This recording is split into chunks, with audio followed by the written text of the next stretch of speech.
ईश्वरो गुरुरात्मेति मूर्तिभेदविभागिने व्योमवत् व्याप्तदेहाय दक्षिणामूर्तये नमः।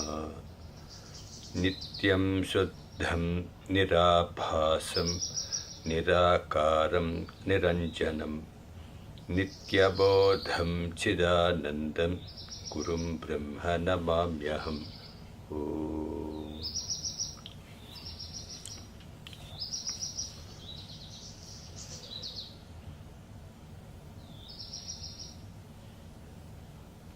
In the last session, we were speaking about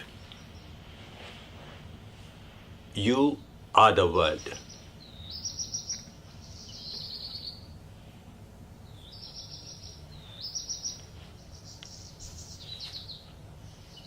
As long as there's a distinction brought about between me and the world, a segregation brought about between me and the world, this very segregation creates a problem, binds a person.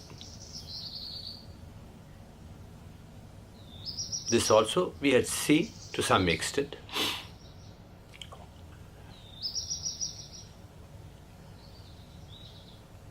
There are two things that can happen generally. Though a person can deal with this from a deeper level, from a totally different level, but generally, this is what happens. When there's a thing, either I want to grab it or I want to discard it. I want to exploit the world. I want to squeeze and take everything out of it. Or I want to run away from it.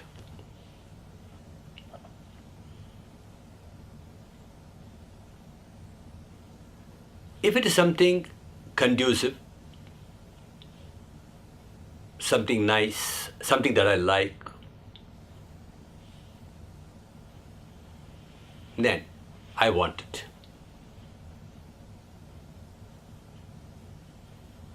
When you say the world, the things in the world also go to make the world. It's not that the world is something totally different from all the things that are there in the world. So when I say I want the world, it doesn't mean to say I want the whole creation. And even by any chance, you can't get it anyhow, but even by any chance, somebody were to give it, you can't accommodate it. You can't accommodate the whole world. You can't accommodate the whole creation. So the things in the creation, I want. Because it's something I like, I want it.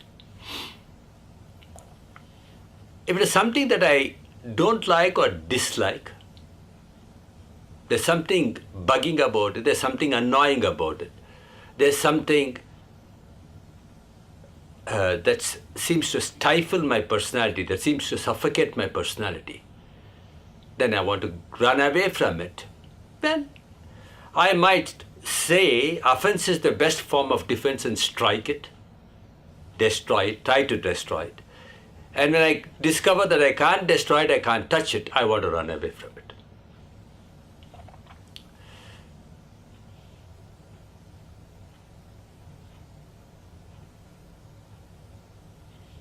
Both these forms are only escape routes. When the other is there, I want to escape by indulgence. I want to escape by running away from it, denial.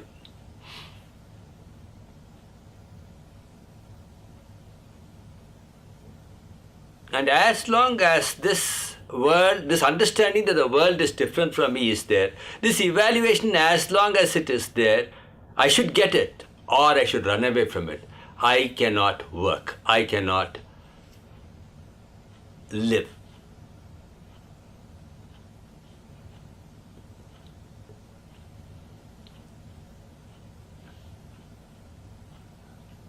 living is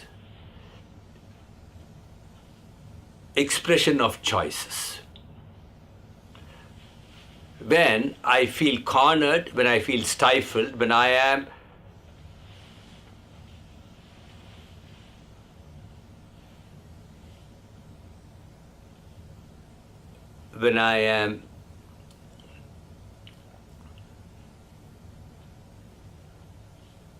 totally wrapped up,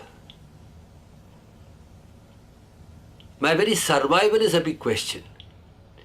What action, what choices can I express?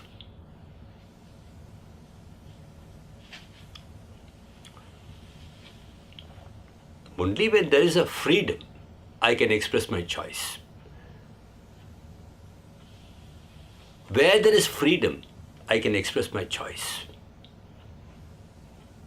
I don't have choice so far as breathing is concerned. It's something choiceless. Without that, I'm going to die. Similarly, when the mind feels cornered, choked, suffocated, bound, trapped, then all that it wants is first get out of the situation. And when that happens, there's no question of expressing the choices. And even if certain choices seem to be expressed, in fact, it's not really expression of choice. It's only reacting, running away. So if I want to live in this world, my mind should be relatively free. And then freedom can be there only when I don't find a thing outside which is influencing me. So you mean to say then the whole world should be removed for the things to be there? Or things not to be there? Right now I am seeing certain things. And therefore there is this evaluation, and then I become bound. So getting rid of the world, is it going to be the solution? Is that what we want? No, definitely not. Then what is it creating the problem? The world by itself is not creating a problem. That's evaluation about the world, evaluation of the world is creating the problem. What is that evaluation? That evaluation is that world is distinct from me and it has got all these things and therefore I should get it or I should run away from it. Does the world not have anything? Is it the whole thing purely my evaluation?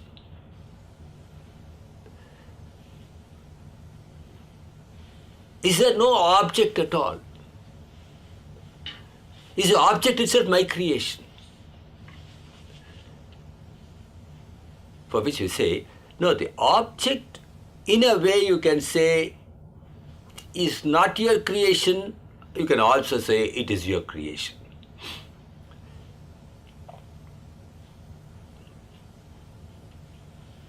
In what way it is my creation?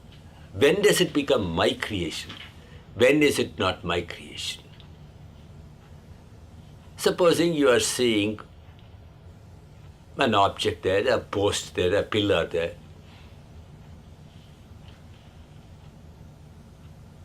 And this pillar, this post, is seen by me, cognized by me, and is cognized by other person also. So the post, the pillar has a certain objective reality. In that sense of the term, things in the world enjoy objective reality. That I have not created. In a way, yes, I have not created. It's there and I'm seeing it. Whoever has created it. An individual could be fabricating certain things based on the material that's available.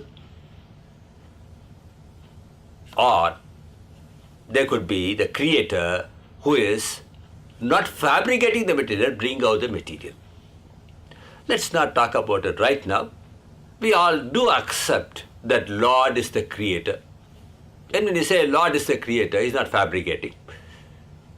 Whereas all other people, they collect the material and restructure it, modify it, etc., assemble it, fabricate. So therefore, the house is there, the car is there.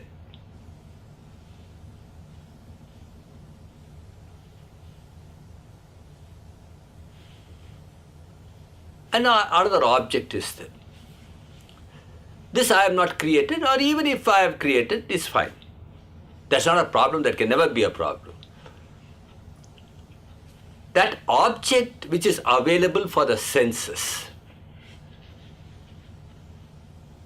When we say senses, we are talking about the sense organs. We'll talk about it a little more detail sometime later. But you know, eyes, ears, nose, tongue, skin, they are the senses. The objects are available for the senses. This object which is available for the sense, or the objects that are available for the senses, are not at all a problem. By any chance, if it's a problem, then closing the eyes would solve the problem. Only when I see the object I have a problem, I can close my eyes and say, there's no problem. Maybe an ostrich. Bury its head in the sand, doesn't see anything there, then the problem is not there.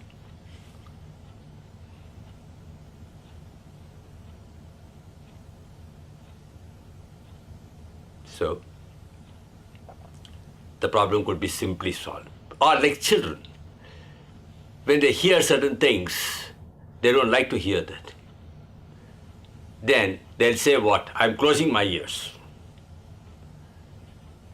Well, whether they're really closing the ears or not, that's a different issue. But they show as though they are closing the ears. And then slowly they'll be hearing whether the fellow has stopped speaking or continued. I can do something about it. Close the ears.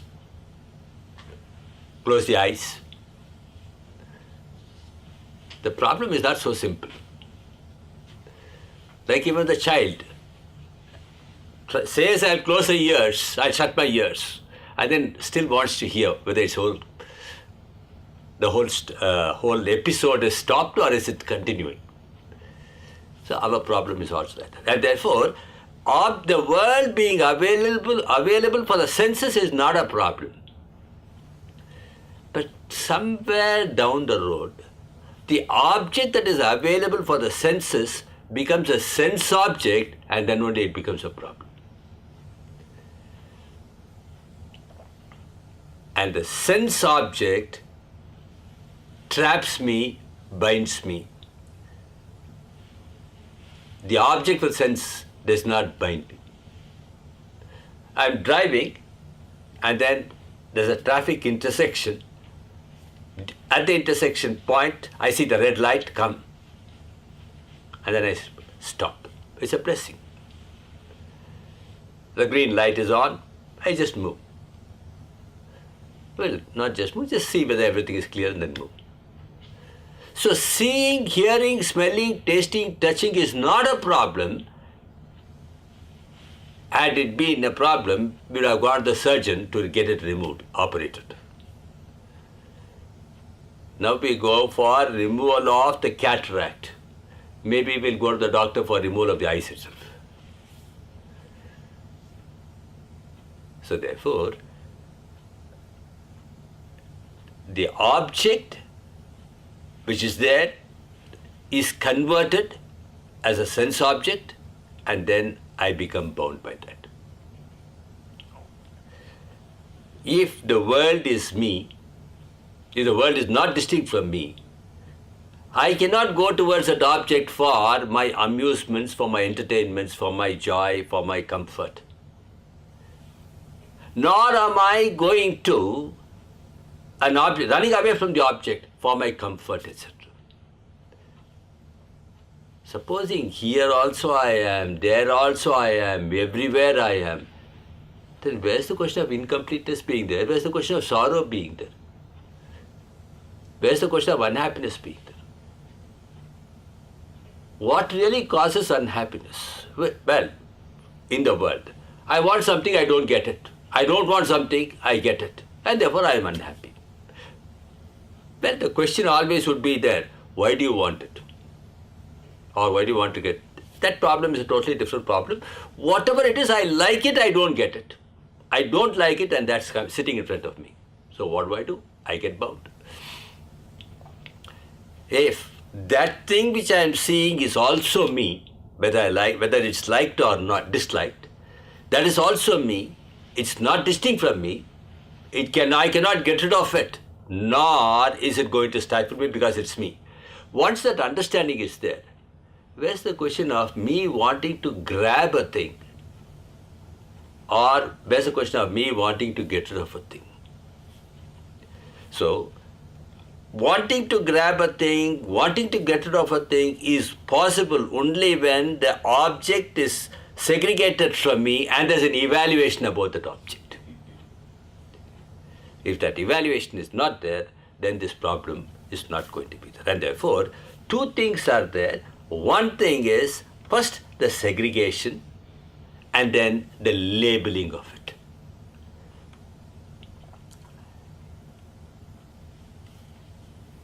And supposing, as we saw in the last time, if I go to make the whole creation, and there's no segregation, and there's no labeling also, then where's the question of wanting to escape from it or wanting to escape from it, either in the form of indulgence or running away from it? Then don't you think, Swamiji, the life would be very boring? Today, I'm inspired. Why? Because it's a long weekend. I can go out, enjoy. And then Monday to Friday, it's all a big frying day, crying day. I pull on. And on Friday evening, when I leave the office, I heave a sigh. Monday, I go crying. Monday till Friday. And then the only hope for me is Friday evening. Inspired, I go back. Well, what I do on Sunday and Saturday and Sunday, that's a different issue. What I do from Monday to Friday, that only I do Saturday to Sunday also. Or Saturday to, Monday to Friday, Friday to Monday. That's why the circuit should be complete. Monday to Friday and Friday to Monday. Same thing only.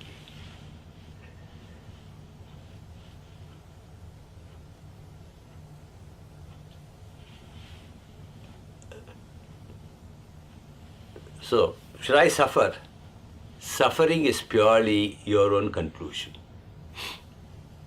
Well, there are two types of suffering.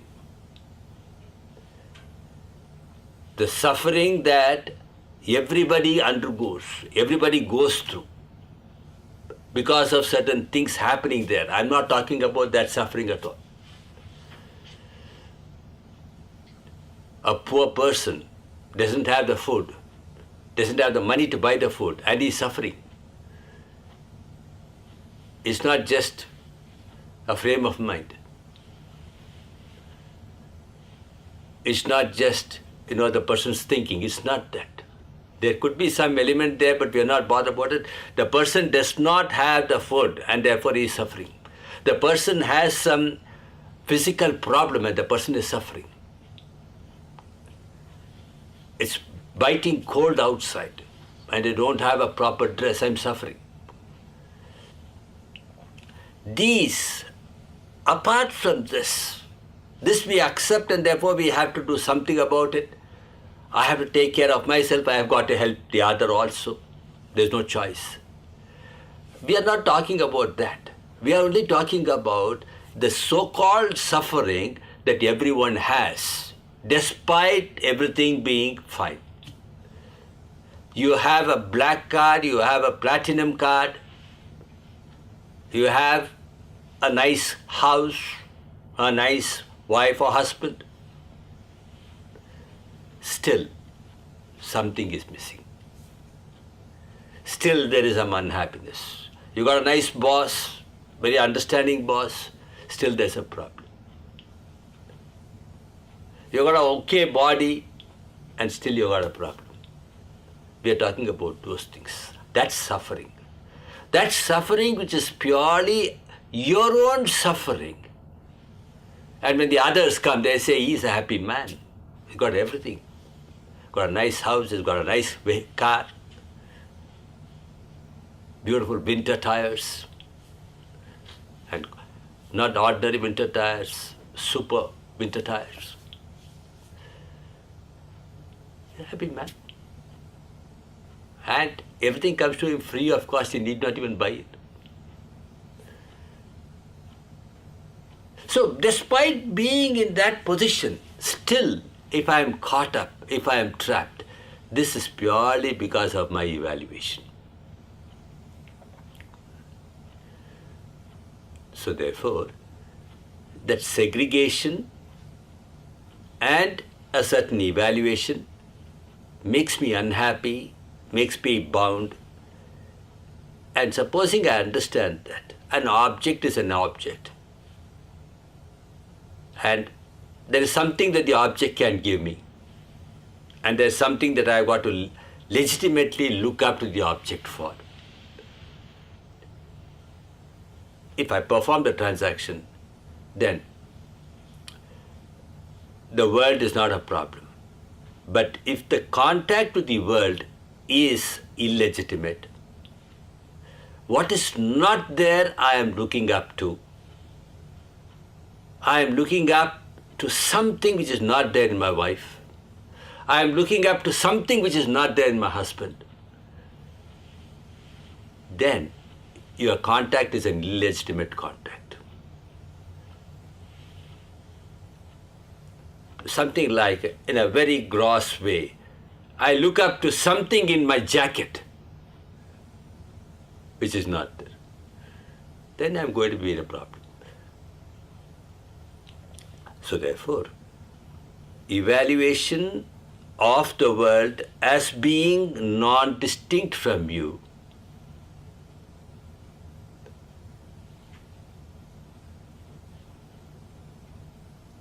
are the creation. You are a part of the creation. The world is nothing but an extension of you. This understanding will automatically make me free from this becoming trapped or bound.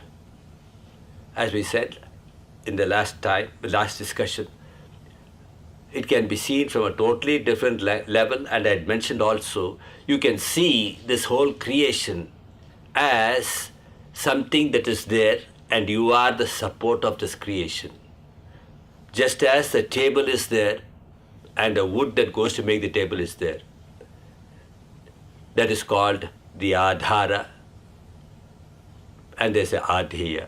Or you can negate the whole thing and say what? I am the adhishtanam for the whole creation. That we shall take up much, much later. But in the next session, we will see, yes, the world is there. Yes, I am there. Is there any connection between me and the world? And if the world is there and I am there, am I accidentally there in this creation, or am I there in this creation because of certain things? Is there a cause for this creation? Is there something called God? We're not going to go into the details of it. Is there something called God? And if there is something called God, if I can abuse the term, something called God, if there's a power called God, if there's something called God, is there an equation there? Is there any connection there? Who am I? What is this world? And who is this Lord? What is the connection? This we shall see in the next session. Om Purnamadav Purnamidam Purnat Purnamudachyate Purnasya Purnamadaya Purnameva Vasishyate Om Shanta Shanta Tashanti. Hari Om Shri Gurubhyo Namaha. Hari Om.